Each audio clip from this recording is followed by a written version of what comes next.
Se você está aqui, então não é mais jovem, brincadeira, né?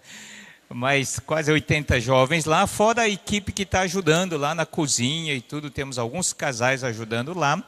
E além disso, nós temos o grupo dos anciãos.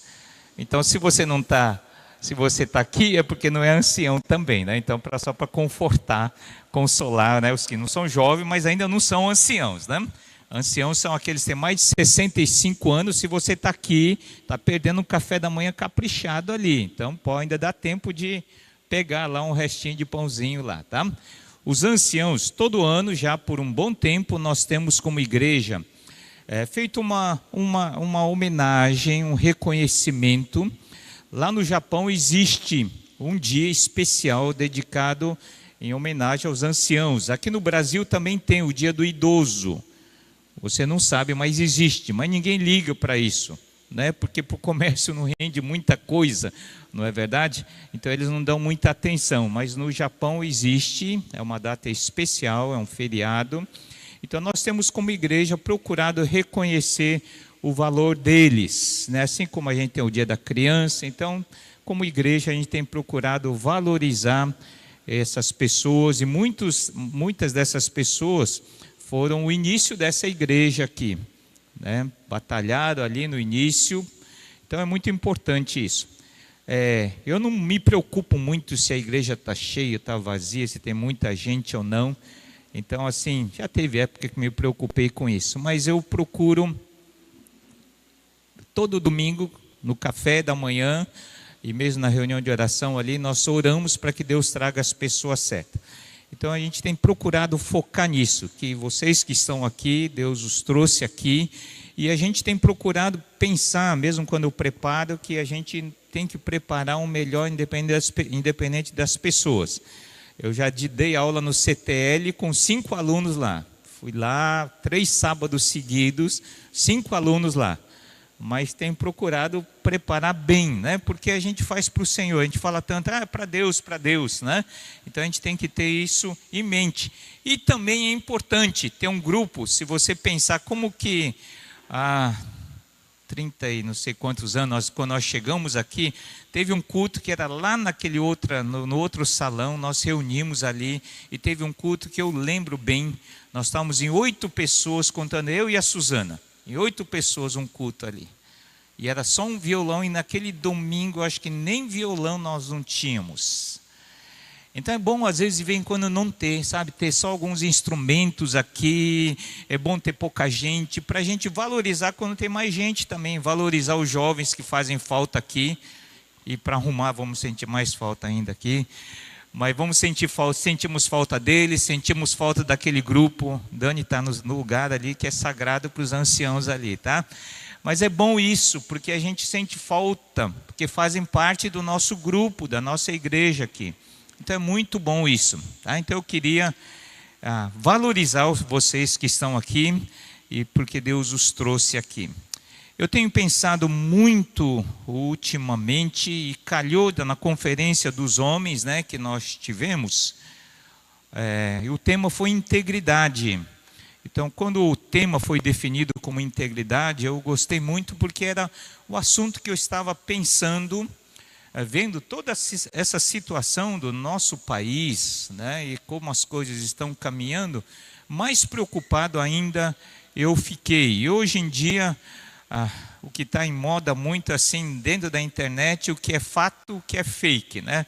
O que é mentira e o que são boatos, o que é verdade mesmo. Fato ou fake? Se aconteceu é fato, se é mentira é fake. Só que hoje em dia é muito difícil separar o fato do fake, saber se é inventado ou se aconteceu mesmo.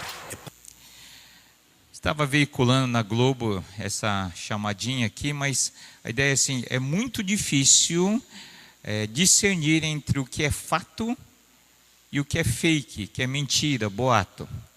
Nós estamos hoje, assim, numa época onde é muito difícil a gente discernir realmente o que é verdade e o que é mentira. Você assiste aí as propagandas eleitorais e qualquer propaganda, né?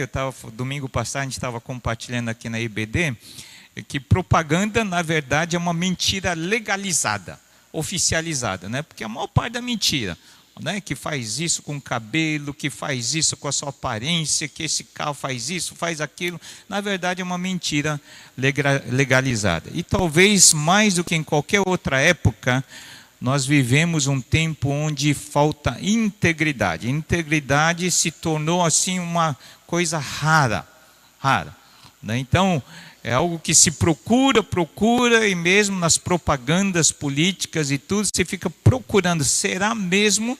Então, não ter processo já virou uma grande coisa, né? Não ter alguma acusação já se tornou uma grande coisa. E como alguém disse, se você tem integridade, nada mais importa. Mas, por outro lado, se você não tem integridade, também nada mais importa, né? Porque a pessoa faz de tudo. Então nós vivemos uma época onde talvez mais do que nunca em todas as áreas, não é? A gente fala da política, né? Porque aparece mais, mas na verdade em todas as áreas falta integridade. Estamos vivendo uma crise de integridade, principalmente no nosso país. Talvez é o que mais falta nos políticos dessa nação, no mundo, na igreja, infelizmente na igreja, nos cristãos, infelizmente, e todas essas áreas vêm atravessando uma gravíssima crise de integridade. Rui Barbosa, ele fez um discurso no Senado brasileiro em 1914, isso quer dizer 104 anos atrás. 104 anos atrás, e o discurso dele foi assim: de tanto ver triunfar as nulidades, de tanto ver prosperar a desonra, de tanto ver crescer a injustiça, de tanto ver agigantarem-se os poderes nas mãos dos maus, o homem chega a desanimar da virtude, a rir-se da honra, a ter vergonha de ser honesto. Isso 104 anos atrás. E parece que ele está falando dos dias de hoje, não é verdade? Então hoje, se você achar uma bolsa com dinheiro na rua e você devolver ao dono, você vira noticiário. Você vira manchete, talvez até do Jornal Nacional, você vira notícia. Porque é raro. A honestidade deveria ser a regra, a integridade que deveria ser a regra, virou notícia. Isso é uma coisa assustadora, se a gente for pensar. Esse livro, A Crise de Integridade, foi escrito em 1989, 29 anos atrás, portanto. Foi escrito, eu li esse livro, e eu reli, e parece que foi escrito para os dias de hoje. Crise de integridade. Mas antes de nós pensarmos sobre a questão da integridade e olharmos para fora, eu estou num tempo que, em vez de ficar olhando para os políticos e tudo isso que está acontecendo, o meu grande questionamento e a igreja no meio disso tudo? E nós cristãos no meio disso tudo? É fácil quando nós olhamos para fora, olhamos a sujeira, reparar que a gente logo nota a sujeira na casa dos outros, no carro dos outros, mas no nosso não, nós nos acostumamos. Por isso quando vem visita, a gente tenta dar uma arrumada. Mas na verdade nós nos acostumamos. Esse é o meu receio com relação à nossa igreja, com relação à nossa vida como cristãos. Eu sempre penso que integridade e limpeza tem que começar com a nossa vida, com a nossa casa. Temos que limpar o nosso quintal. Nenhum avivamento na história do mundo, da humanidade, aconteceu de cima para baixo. Dos políticos para baixo. Dos governantes para baixo. Todo avivamento começou de baixo para cima.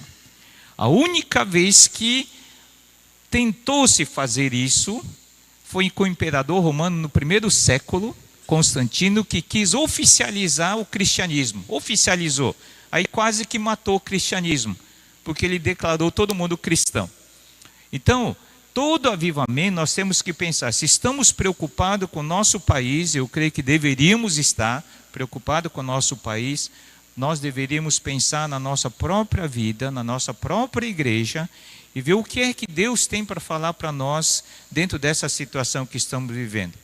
Em vez de só ficarmos olhando, criticando e falando, nós temos que começar por nós mesmos e ver o que é que Deus quer fazer nesta nação através da nossa vida, através da nossa igreja. Então, o que é? Rapidamente, eu já compartilhei esse estudo, algumas coisas aqui.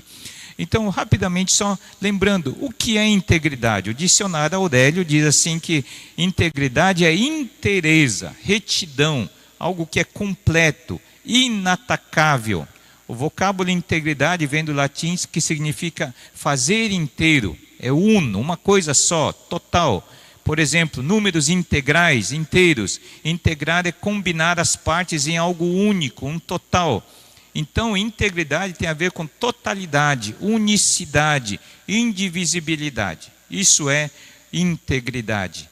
Biblicamente é uma forma da palavra hebraica que significa completo, sólido, intacto. Então, a qualidade ou condição de ser completo e inteiro, isso é integridade. É a qualidade de ser autêntico, transparente, sincero, estar acima de qualquer suspeitas. As pessoas íntegras não têm nada que esconder e nada que temer. A vida delas são livros abertos. Qualquer um pode pegar o celular. Eu estava falando domingo passado. Eu não consigo entender homens, mulheres, marido e esposa que tem senha e a mulher não sabe, o marido não sabe. Para mim, como cristão, isso não entra. Porque não há necessidade. O marido tem que saber o que está acontecendo no celular e vice-versa. Pessoa íntegra não tem nada para esconder. No momento que alguém vasculhar o computador, não temos nada para esconder. O indivíduo íntegro não é dividido, porque isso é duplicidade, e nem simplesmente ele finge o que não é. Isso é hipocrisia, chamado na Bíblia. Então, em outras palavras, pessoas íntegras não têm duas caras. Ok? 1 Timóteo capítulo 3, versículo 2, quando fala das características e requisitos para líderes de igreja, diz que deveria ser irrepreensível, que não é perfeito. Irrepreensível é alguém que mesmo quando erra, e erra mesmo, mas ele reconhece, ele limpa. Então é aquela pessoa que está limpo não porque nunca se sujou, mas porque ele está se lavando, ele está se limpando. Essa pessoa irrepreensível. E na Bíblia Viva, uma outra versão diz, contra cuja vida não se possa falar nada. Para mim, uma ideia que eu tinha assim, uma sugestão que eu teria para o governo seria assim: todo mundo deveria registrar no cartório, registrar todas as promessas de campanha. Devia registrar, e se ele não cumprisse, então ele perdia o mandato. Perdia, independente do tempo que ele tinha ou não. Na hora, perdia. Por quê? É algo assim, é fácil nós falarmos. Mas no momento em que falamos, mas não cumprimos, já temos uma vida dupla. Entre aquilo que falamos, somos um, e aquilo que fazemos, somos outro. E foi preciso, dentro do nosso país, ter essa lei da ficha limpa, que na verdade não está funcionando. Se você for pensar, rigorosamente não está funcionando. Quantos candidatos são o quê? Está com a ficha suja, está com processo nas costas. Mas é preciso, você vê o ponto que nós chegamos. Foi preciso isso. Deveria ser algo óbvio para alguém que toma frente como representante de um povo. Como se pode medir o nível de integridade de uma pessoa? Como que você pode dizer, fulano é uma pessoa íntegra? Difícil, né? É uma avaliação meio subjetiva. Mas podemos dizer que existe uma linha imaginária que mede essa questão da integridade. As pessoas íntegras, de maneira geral, isso é medido inconscientemente pelas pessoas quando percebem a distância entre o que faz e o que fala. Entre palavras e ação. De um modo geral, é isso que define uma pessoa íntegra. tá? Uma pessoa íntegra é a que é uma única pessoa, a mesma. O que ela diz é o mesmo que ela faz. O que ela é em público é o mesmo em sua vida privada.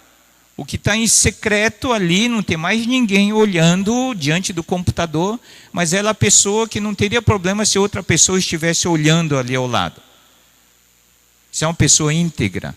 O que ela é em público, aqui na igreja, ela é quando está sozinha. Veja esse texto aqui. Mateus 23 fala sobre os fariseus. Jesus estava atacando os fariseus. E diz assim, Mateus capítulo 23, desde o verso 2. Os mestres da lei, os religiosos e os fariseus se assentam na cadeira de Moisés.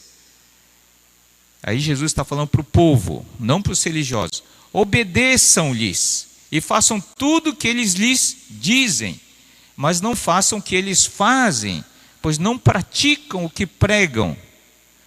Eles atam fardos pesados e os colocam sobre os ombros dos homens, mas eles mesmos não estão dispostos a levantar um só dedo para movê-los. Tudo o que fazem é para serem vistos pelos homens. Está vendo? Eu até grifei como Jesus faz isso entre o que eles falam e o que eles fazem. O que eles, na verdade, em público são uma coisa, mas no seu íntimo, no seu particular, são outra pessoa. O que você é? Acampamento. Tem mães que chegam para mim, eu vou falar que eles não estão aqui, os adolescentes, mas trabalharam, e tem mães que chegam para mim e falam, mas ele não faz isso em casa. Ele tem que fazer isso em casa, tem que ensinar para eles fazer isso em casa. Lava roupa, lava banheiro, faz em casa. O que você é na igreja? Alguém diz assim que parece que no portão das igrejas existe um negócio mágico. Que a pessoa pode vir discutindo, o casal vem discutindo dentro do carro, mas entrou no portão da igreja, algo místico acontece. E as pessoas vêm direitinho, entram aqui no salão, direitinho, assim como um casal perfeito, sem problemas. Esse amigo meu estava falando, parece que as igrejas em geral têm esse portão mágico lá dentro, né, que transforma as pessoas. O que você é na igreja? O que você é no virtual? O que você é com os amigos? Agora a pergunta é, por outro lado, o que você é no particular da família? No real? Na escola ou no trabalho? O que você é? Vida íntegra não faz divisão entre sagrado e secular. Domingo é dia do Senhor. Quando nós chegamos aqui, domingo não podia certas coisas. Os outros dias da semana podia. Tem igrejas que não podiam jogar bola no domingo, né? Porque é dia do Senhor. Né? Eu já ouvi em igrejas os pais chamarem a atenção dos filhos, não fica quieto, porque aqui é a casa do Senhor. E aí quando vai embora, despede do Senhor ali no portão mágico, na casa, durante a semana é outra coisa. São coisas que a gente assimila do Velho Testamento ainda. Porque o Velho Testamento havia lugares sagrados, pessoas sagradas, utensílios sagrados, dias sagrados. Então a gente herda isso e a gente acha que ainda nós vivemos nessa época, onde tem lugares sagrados, que a gente tem que se comportar, até a gente usa uma roupa diferente de domingo, não é? Inclusive usamos uma roupa diferente domingo, até o linguajar é diferente muitas vezes. Agora, quando nós despedimos da igreja, despedimos de Deus. Por isso que a nossa vida começa a ser dupla. A palavra de Deus diz assim, a frase que eu li diz assim, a integridade de um homem não consiste naquilo que ele diz, mas sim naquilo que ele faz. Num livro, esse autor diz assim, integridade é fazer o que você disse que faria. Vamos voltar um pouquinho, esquecer os políticos, mas eu pego às vezes o pessoal lá do esporte, a gente coloca a listagem, quem vai estar ou não naquele treino, naquele jogo, o pessoal coloca e não aparece, ou na igreja se compromete com uma coisa, daí não está mais, a pessoa não aparece. Integridade é fazer o que você disse que faria. Por isso que nós levamos a sério aqui na igreja, o culto é 9 horas, é 9 horas. É o que nós combinamos. E diante de Deus nós começamos 9 horas, não importa se tem todo mundo ou se não tem todo mundo, né? Se eu disse que eu ia encontrar com meu amigo tal hora em tal lugar, eu vou estar lá. Ah, mas ele sempre atrasa, não tem problema. Se ele se atrasa, o problema é dele com Deus. Eu tenho compromisso de chegar a tal hora lá, né? Isso não tem nada a ver com temperamento, com jeito, tem a ver com que caráter. Eu disse que iria orar, coloquei aquela mãozinha, falamos domingo passado, mãozinha lá no WhatsApp, então ore, naquela hora ore, reserve um tempinho e ore naquela hora, porque eu vou esquecer, eu esqueço, e talvez você esqueça também. Integridade é fazer o que você disse que faria. Este pastor escreveu esse livro, Quem é Você Quando Ninguém Está Olhando? E lá no livro diz assim, integridade é continuar sendo o mesmo quando ninguém está presente ou olhando. Isso é integridade. Por isso, faça a coisa certa, mesmo sem espectadores. Né? Chegamos aqui, tem pouca gente, vamos cantar do mesmo jeito, como se tivesse lotado. Porque o culto nós prestamos a Deus. Com instrumento ou sem instrumento, com muita gente ou pouca gente, culto não se assiste, culto se presta. Você assiste a shows, apresentações, mas culto, a palavra culto significa que você oferta alguma coisa a Deus. Você presta a Deus. Então faça a coisa certa, mesmo sem espectadores. Luiz leu o Salmo 139 e fala sobre isso. Não é? A onipresença de Deus, a onisciência de Deus, que Deus está em todo lugar, que Deus conhece todas as coisas.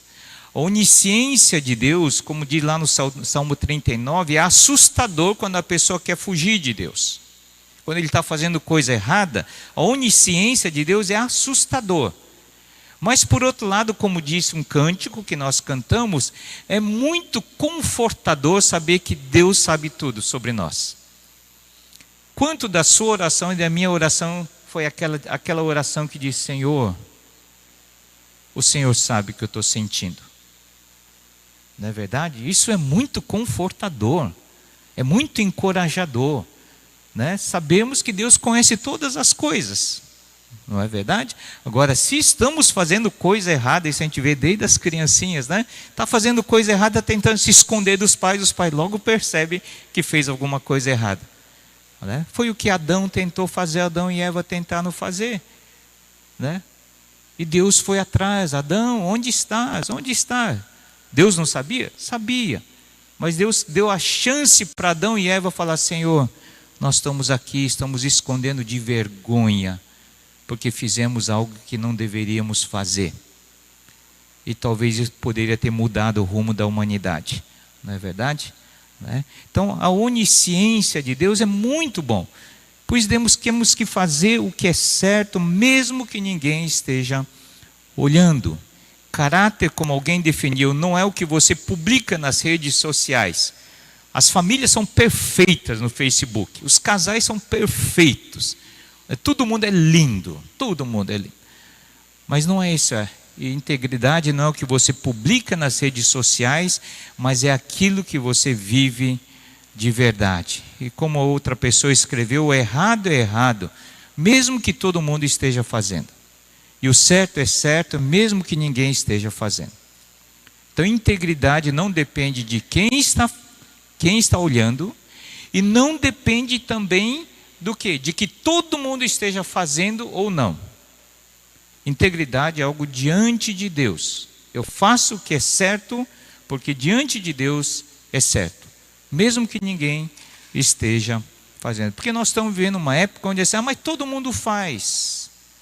Né? E o problema das autoridades fazerem coisa errada é que nós pensamos que é errado fazer com milhões, com centavos não há problema. Deixa eu ler um artigo, eu não coloquei ali, mas diz assim: quando você tem a oportunidade de roubar 50 centavos tirando cópia pessoal na copiadora do trabalho, você não perde a oportunidade. Quando você tem a oportunidade de roubar R$5 levando para casa a caneta da empresa, você não perde a oportunidade. Quando você tem a oportunidade de roubar R$25 pegando uma nota mais alta na hora do almoço ou no posto de gasolina para a empresa reembolsar, você não perde a oportunidade. Quando você tem a oportunidade de roubar R$50 de um artista comprando um DVD pirata, você não perde a oportunidade. Ou quando você tem a oportunidade de roubar R$250 comprando uma antena desbloqueada que pega o sinal de satélite de todas as TVs a cabo, você não perde a oportunidade. Quando você tem a oportunidade de roubar R$2.000 escondendo um defeito do seu carro na hora de vendê-lo, enganando o comprador, você não perde a oportunidade. Você não perde nenhuma oportunidade. Devolve a carteira, mas rouba o dinheiro. Sonega imposto de renda, dá endereço falso para adquirir benefícios que não tem direito, etc, etc, etc. Bom, se você trabalhasse no governo e caísse no seu colo a oportunidade de roubar 1 milhão, com certeza, como você não perde uma oportunidade, iria roubar e iria aproveitar mais essa oportunidade. Tudo é uma questão de acesso à oportunidade. O povo brasileiro precisa entender que o problema do Brasil não são só a meia dúzia de políticos no poder lá em cima, pois eles são apenas o reflexo dos quase 200 milhões de oportunistas aqui embaixo. Os políticos de hoje foram os oportunistas de ontem. Não foi um evangélico cristão que escreveu isso, não. Por isso, a importância de integridade diante de Deus. Quem não teme a Deus, não teme pessoa nenhuma. Tudo começa com temor a Deus. Mas por que integridade é necessária? Algumas razões, rapidinho. Em primeiro lugar, porque é uma ordem bíblica para nós cristãos. Filipenses 2,15, Paulo diz assim: para que vos torneis irrepreensíveis e sinceros, filhos de Deus, inculpáveis no meio de uma geração pervertida e corrupta, como era o Império Romano naquela época que Paulo escreveu esse livro aos Filipenses, no qual devem resplandecer como luzeiros no mundo. No meio de uma geração onde todo mundo faz errado, uma geração pervertida e corrupta, vos torneis irrepreensíveis e sinceros. Sinceros, uma outra versão diz sinceros e inculpáveis. Essa palavra sinceros é no original uma palavra de raiz latina que quer dizer sincera. Então na China o que acontecia quando quebrava-se certos vasos de porcelana, eles emendavam nas rachaduras, colocavam cera e depois pintavam. Mas quem conhecia, era conhecedor, entendido, ele pegava aquele vaso e colocava diante de uma luz do sol muito forte, e aí ele enxergava aquelas rachaduras. E foi o termo que Paulo usou, que deveremos ser sincera. Mesmo diante da luz de Deus, não temos nada a esconder. Essa palavra, a origem da palavra sinceros, que Paulo falou aqui que deveríamos ser no mundo em que estamos vivendo. Por isso que Tiago diz: ora, a perseverança deve ter ação completa para que sejais perfeitos e íntegros. Paulo diz lá para Tito: torna-te pessoalmente padrão de boas obras, no ensino mostra integridade. E ele fala sobre requisito para bispos, presbíteros, diáconos, questão da integridade. 1 Pedro 2,12, mantendo exemplar o vosso procedimento no meio dos gentios. E aí vai, eu podia ter muitos outros textos aí, só citei alguns. Por quê que é necessária a integridade? Porque é uma ordem bíblica. Em segundo lugar, porque Deus é um Deus santo. Se nós chamamos Deus como Pai, então como filhos de Deus, devemos espelhar esse Pai que nós temos. Deus é santo, por isso devemos ser santos também. Agora, o que é santo? Santo não é uma pessoa, né, que a gente às vezes tinha a ideia de que santa é aquela pessoa velhinha, de que tão velhinha, ela não podia fazer nada de errado, então é uma santa, é uma santa. Não, a palavra santo na Bíblia significa separado, diferente. E Paulo diz que deveríamos ser assim, né? Vários textos, eu não vou colocar aqui, mas santidade significa separação. Jesus, ele esteve no meio daqueles povo tudo corrupto, foi jantar, comer na casa de coletor de impostos corrupto como Mateus, foi na casa de Zaqueu, que era um ladrão sem vergonha lá, mas ele se manteve diferente. Isso é santo. Santidade não quer dizer separação geográfica, você se enfia no mosteiro, num convento. Não, o pecado está dentro de nós, não está fora. Santidade não significa separação geográfica. Ah, então eu não vou naquele aniversário, porque no aniversário só tem gente descrente. Não, a Bíblia está dizendo vai, mas seja diferente. Mostre a diferença. Jesus foi assim. Então, os requisitos para chegarmos a Ele, Hebreus 10, 22, diz assim: para chegarmos a Deus, aproximemo-nos com sincero coração. Lembra a palavra sincero? Em plena certeza de fé, tendo o coração purificado de má consciência. 1 Crônicas 29, 17, bem sei, meu Deus, que tu provas os corações e que da sinceridade te agradas. Que o Senhor se agrada disso. Por quê? Porque Ele conhece. A palavra, o verbo confessar, sabe o que significa? Confessar significa concordar com Deus. Quando eu confesso, eu estou concordando, falar: Senhor, o Senhor tem razão. O Senhor tem razão, eu sou assim, assim e assim. Isso é confessar. Eu concordar com a avaliação que Deus faz de mim, e Deus se agrada disso. Fala: Senhor, o Senhor tem razão, eu não devia ter feito aquilo, não devia ter falado assim com aquela pessoa, não devia ter feito aquilo no trabalho. O Senhor se agrada dessa sinceridade, porque Ele sabe. Nós que somos pais, nós entendemos bem isso. Quando os nossos filhos fazem coisa errada, nós não exigimos perfeição, mas não agrada mais o coração dos pais do que quando os filhos chegam e falam assim: fui eu que quebrei, fui eu que fiz isso, e pede perdão por isso. Quanto mais o nosso Pai Celestial. Em terceiro lugar, a integridade é necessária porque Deus é luz. A palavra de Deus diz assim, que Ele é luz e devemos, portanto, andar na luz. Efésios 5:8, pois outrora, antes da conversão, erais trevas, porém agora sois luz no Senhor. Por isso ande como filho da luz. Por que será que as pessoas que fazem coisas erradas gostam das trevas? Dos lugares na penumbra? Por quê? Porque a luz traz à tona muita coisa. O que é andar na luz? 1 João 1,5 até capítulo 2, versículo 1, Mateus 5, 13 a 16, depois vocês podem ler com calma ali, mas diz principalmente 1 João, o que significa andar na luz. E em quarto lugar, precisamos ser íntegros, porque o mundo, pessoas descrentes, espera ver integridade na igreja.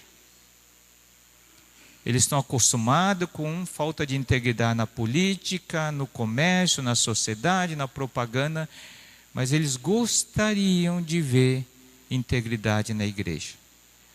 Por isso que eles metem o pau quando eles vêm.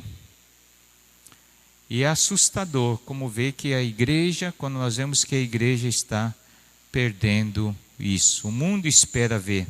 Quando lá em Mateus 5, 13 diz que vós sois o sal da terra. Qual é a essência do sal? A essência do sal é ser diferente de onde está sendo colocado. Não é isso a essência do sal? E até Jesus disse, se o sal perdeu o sabor, para nada mais presta senão para ser lançado fora e ser pisado pelos homens. E é isso que está acontecendo com a igreja hoje. A igreja perde integridade e a notícia, a sociedade, a mídia cai matando em cima. Perdeu a integridade. Nada mais presta senão para ser pisado pelos homens. E Mateus 5,14 diz, vós sois a luz do mundo. Né? Para que serve a luz? É onde tem trevas. Não adianta ter um monte de luz aqui na igreja. Tem que ser lá fora, num mundo pervertido e corrupto, como diz Paulo. Por isso em 5,16 diz, assim brilhe também a vossa luz diante dos homens, para que vejam, não ouçam só, vejam as vossas boas obras. Toda religião tem palavras bonitas, todas. Agora a questão não é o que fala, a questão é se aquilo transforma vidas ou não. 1 Pedro 2,12 fala a mesma coisa. Observando, pessoas descrentes, observando em vossas boas obras. Integridade não deve depender se todo mundo faz ou não, não deve depender de se tem alguém olhando ou não. Integridade também em todas as áreas, na questão moral, espiritual, na palavra que nós damos, e você observa que as palavras cada vez mais não têm valor, né? Eu lembro que na época do meu pai, do meu avô, não tinha contrato escrito nada, era palavra, um diante do outro, e prometia ali, estava fechado o negócio, mas depois começou papel, e depois só papel não adiantava, tinha que registrar. Hoje nós estamos numa época assim, tem que registrar, porque senão não vale mais as nossas palavras. Mas nós temos que ser homens de palavra, aqui na igreja, fora da igreja. Então, independente se tem contrato ou não, de quem é ou não, se eu falei, mesmo que perca dinheiro. Outro dia uma pessoa estava falando assim, eu combinei uma coisa, ele ia vender a casa para mim, está tudo fechado, mas ele encontrou uma outra proposta e vendeu e não cumpriu a palavra comigo. Vivemos numa época assim, tem um candidato que está prometendo refeição por R$1 no Brasil inteiro. R$1. Integridade nas finanças, integridade nos relacionamentos, integridade na área sexual, moral, integridade em vários setores. Aqui na igreja, compartilhei domingo passado, graças a Deus, nós tivemos o projeto aprovado na prefeitura, sem propina, sem interferência de ninguém, né? Mas foi aprovado ali, né? As pessoas estão de olho como a gente faz as coisas, né? Então, integridade é tudo ou nada. Eu não posso ser meio íntegro, não existe. É 100% integridade ou não. Assim como não existe meia mentira ou meia verdade. Charles Spurgeon, pregador, século XVIII, diz assim, cuide bem da sua integridade e Deus cuidará da sua prosperidade. Cuide da sua integridade, Deus vai fazer o resto. Veja a história de Jó, primeiro capítulo de Jó, homem íntegro, reto diante do Senhor. Deus cuidou da sua prosperidade, assim como fez com Abraão e outros aí. Então, mas por que é tão difícil a integridade? Por quê?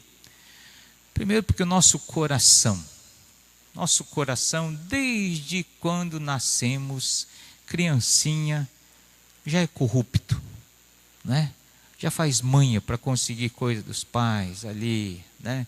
Já quer coisa da outra criança, tal, não quer dividir. O nosso coração é assim. A palavra de Deus, outra em Jeremias, mesmo capítulo 3, versículo 23. Será que o etíope pode mudar a sua pele? Ou o leopardo as suas pintas?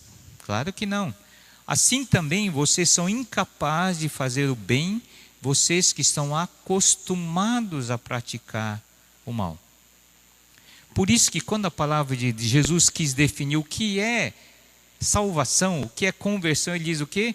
Precisamos nascer de novo. Porque por natureza somos assim. Não existe integridade em nós. Então, por natureza, somos assim. Como podemos fazer o bem acostumados a praticar o mal? Por isso que tem que haver um novo nascimento. Só Deus pode mudar essa nossa natureza pecaminosa. Rapidamente, como é que podemos cultivar a integridade? Temos que tomar cuidado com as pequenas coisas.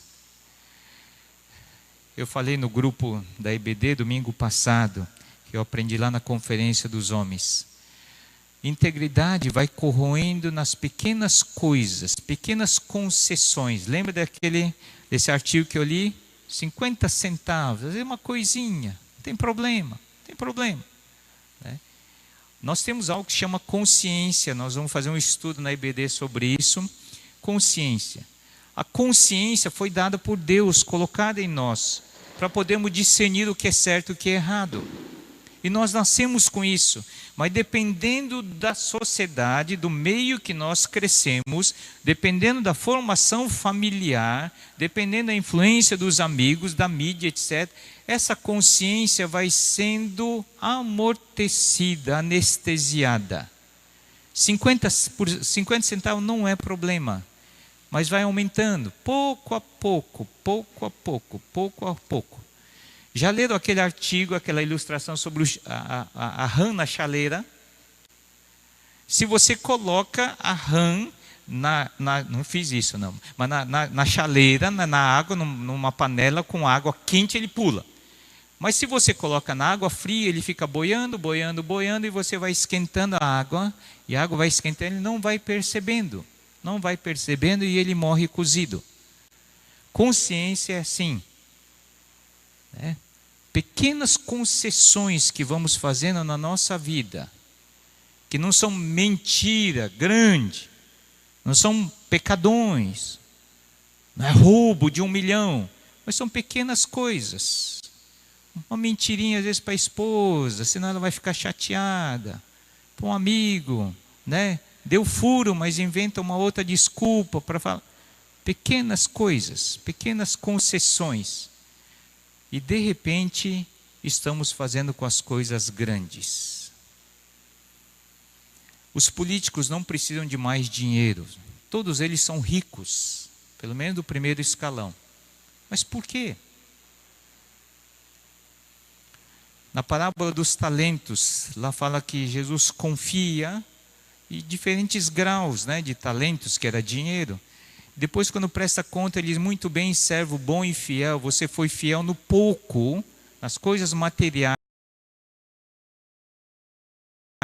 eu porei sobre o muito, nas coisas espirituais. Venha e participe da alegria do seu Senhor. Eu li essa frase uma vez de outra pessoa, mas que diz que o poder não corrompe, ele revela. Não é o poder que, quando a pessoa tem mais dinheiro, poxa, não. Apenas revela o caráter que há dentro. Por isso temos que cuidar com as pequenas coisas. Como diz um ditado japonês, um provérbio, diz: tropeçamos sempre nas pedras pequenas, as grandes logo enxergamos. Esse é o problema da nossa vida com Deus. Segundo lugar, para cultivar a integridade, diga não à tentação, logo que aparece, mesmo que seja pequena. Não deixe a sua mente negociar com o pecado. Começar a pensar no que poderia ganhar com aquilo, corte logo aquilo. 1 Timóteo 6,11 diz: vós, porém, homem de Deus, fuja de tudo isso. E ele alista lá a série de pecados que tem, e busque a justiça, a piedade, a fé, o amor, a perseverança e a mansidão. Você pense que de repente a pessoa acorda e diga: puxa, que dia bonito, hoje eu vou adulterar. Não é assim. São mensagenzinhas que vêm no WhatsApp, mensagens inocentes que vêm. E aí vai. O diabo sabe como esquentar a água do jeito certo. Ele sabe que vamos pular logo se aparece logo de cara uma tentação grande, muito visível. Então ele vai esquentando o fogo aos poucos. Pequenas concessões, como Abraão fez na vida dele. Uma mentirinha aqui, uma meia-verdade ali. E aí chegou ao ponto das consequências que houve na sua vida e na vida dos seus descendentes. Mentiras são confortáveis e atraentes. Verdades são muitas vezes inconvenientes. Às vezes perdemos amigos, perdemos empregos, não é verdade? Somos zombados, né? Porque a honestidade virou motivo de chacota hoje, não motivo de elogio, não é?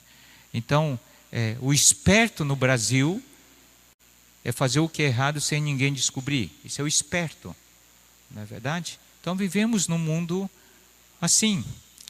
Mas, dentre todos os princípios da palavra de Deus que nós vemos que para Deus os fins nunca justificam e nem santificam os meios.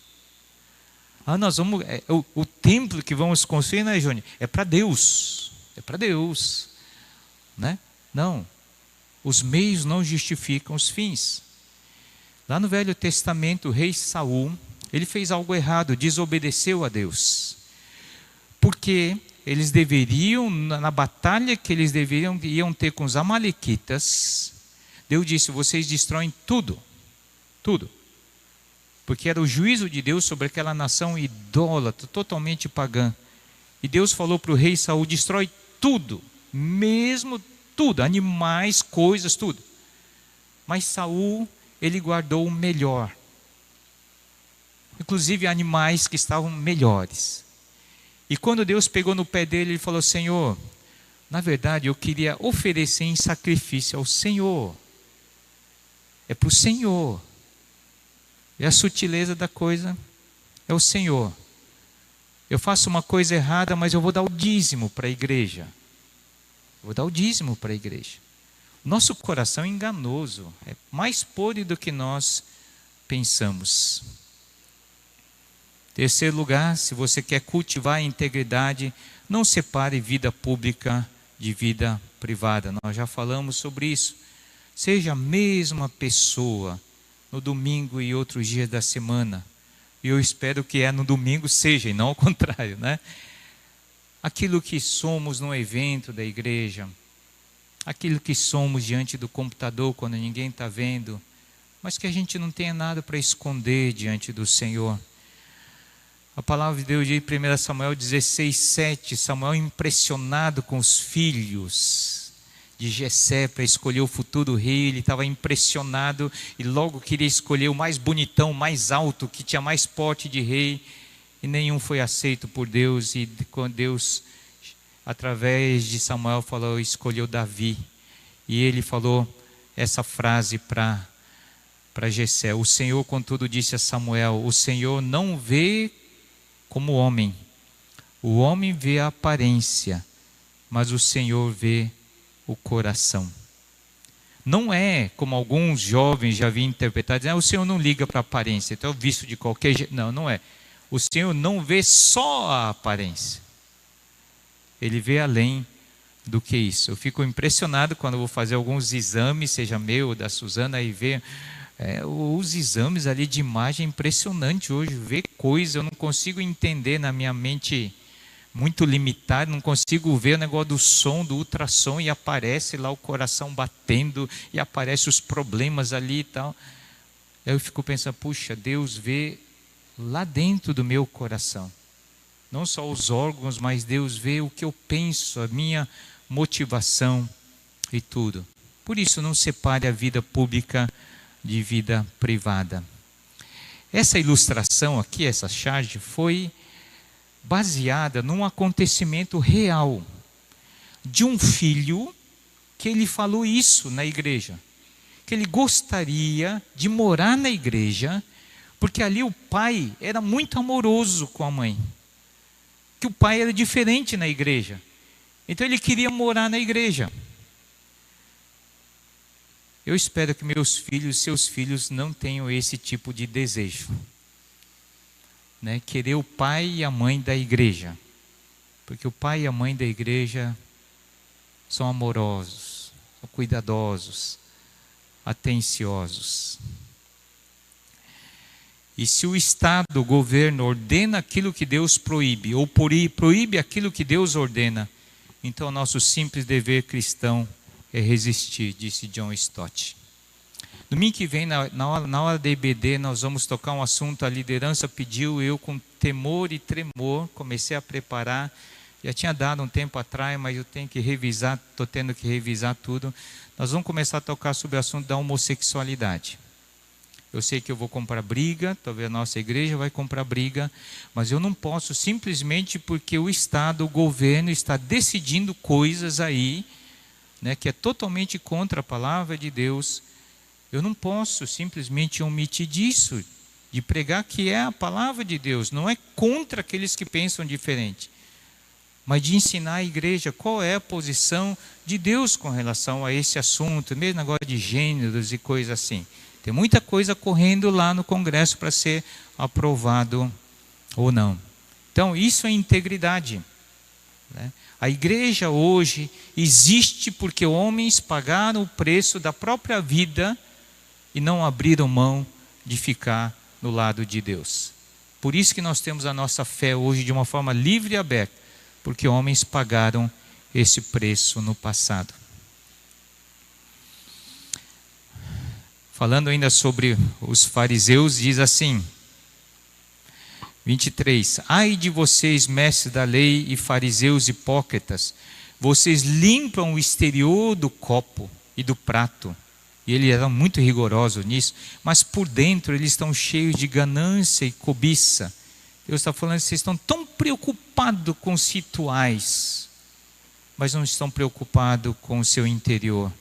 Fariseu cego, limpe primeiro o interior do copo e do prato, para que o exterior também fique limpo. Ele não está falando de copos e prato, está falando da nossa vida, né? Limpe não só o exterior, mas limpe o interior. Continuando.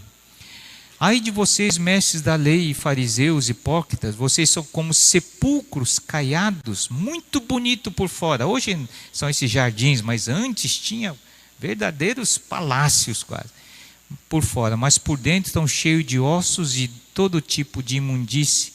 Assim são vocês, por fora parecem justos ao povo, mas por dentro estão cheios de hipocrisia e maldade. Jesus estava falando isso para religiosos, isso é assustador para mim. Os religiosos. Por quê?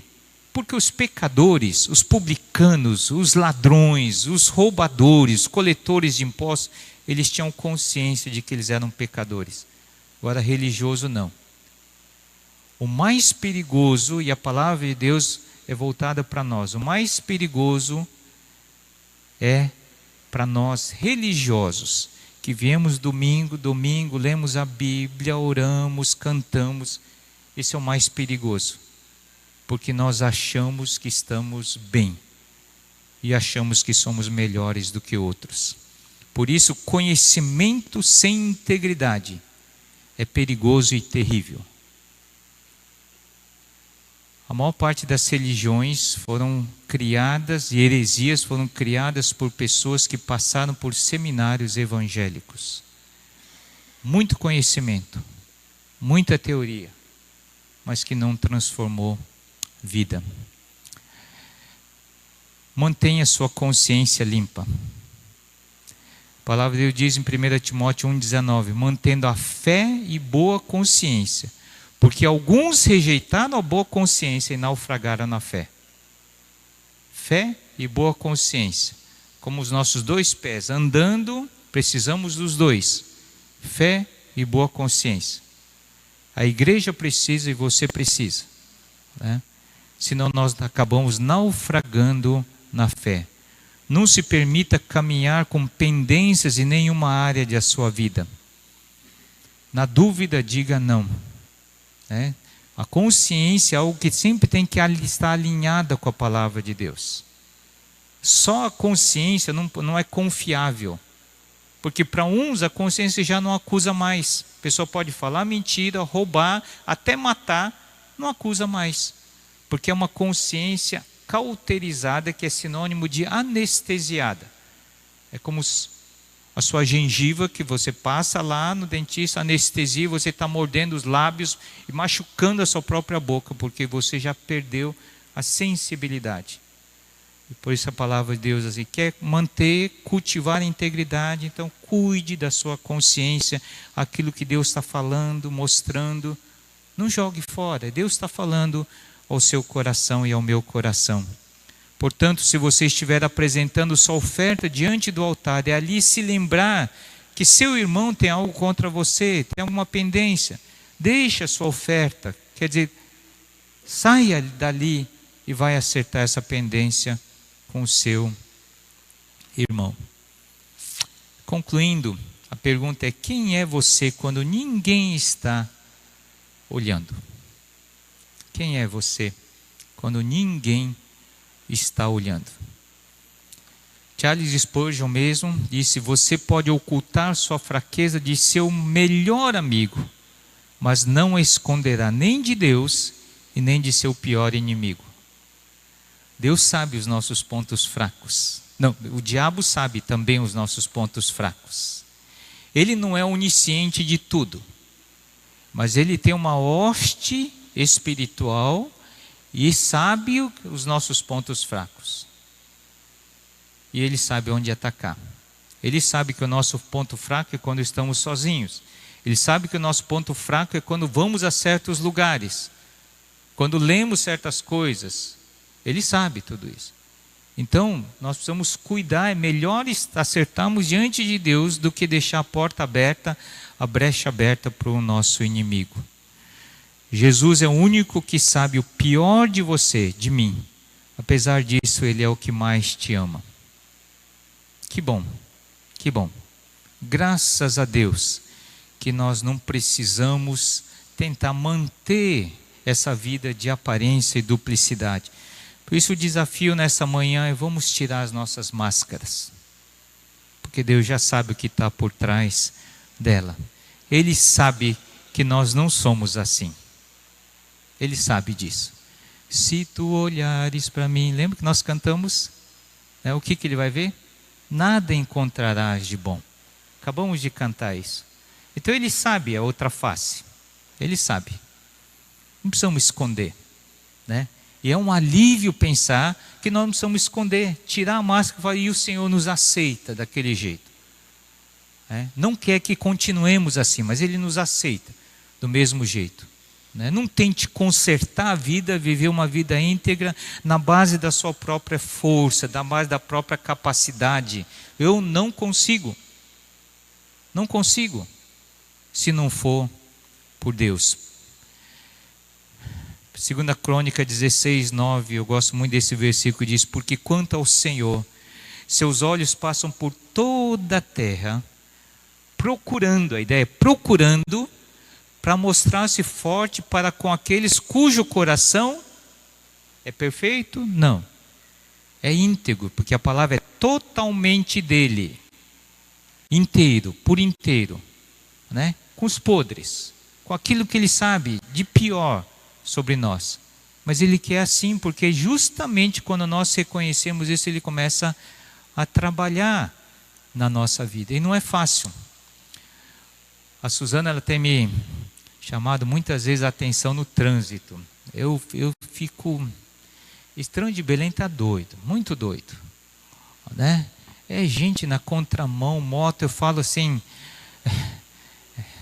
Imagine o pastor falando isso, mas eu falo para a Suzana assim, quando eu vejo assim uma moto, acidente de moto, eu falo assim: olha, eu não sei se eu fico com pena, ou se dentro do meu coração mal, né? Eu falo assim, bem feito, porque o que eu já vi de moto vindo na minha direção, na contramão, ali perto de casa, quantas e quantas vezes, não tem calçada, não tem nada, né?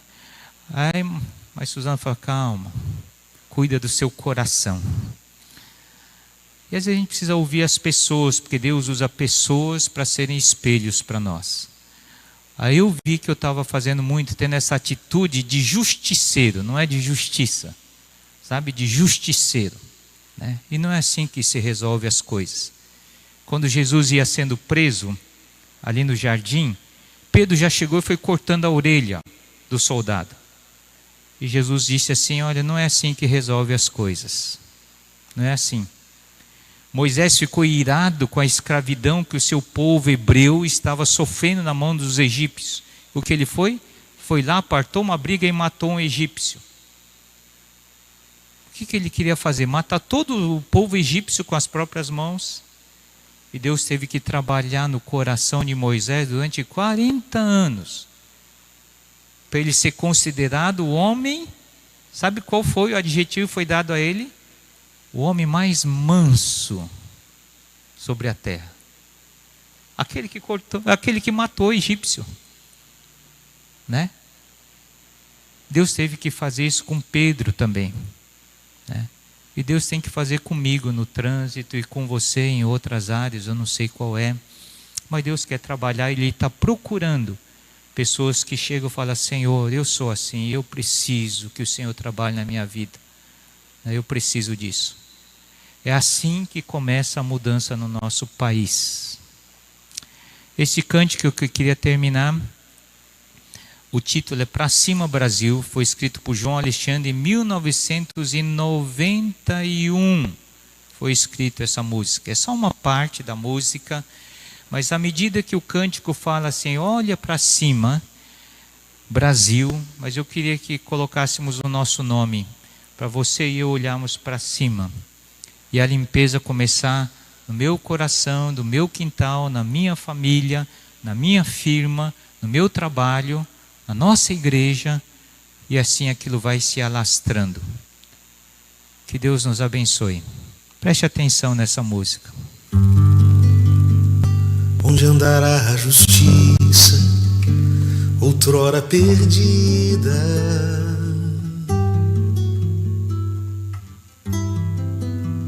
Some a resposta na voz e na vez de quem manda.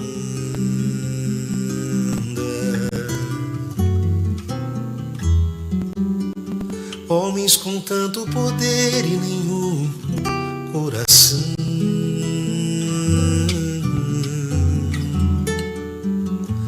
Gente que compra e que vende a moral da nação.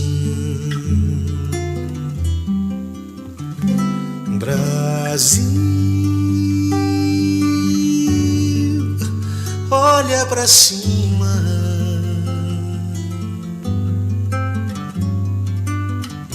Existe uma chance de ser novamente feliz. Feliz. Brasil, há uma esperança.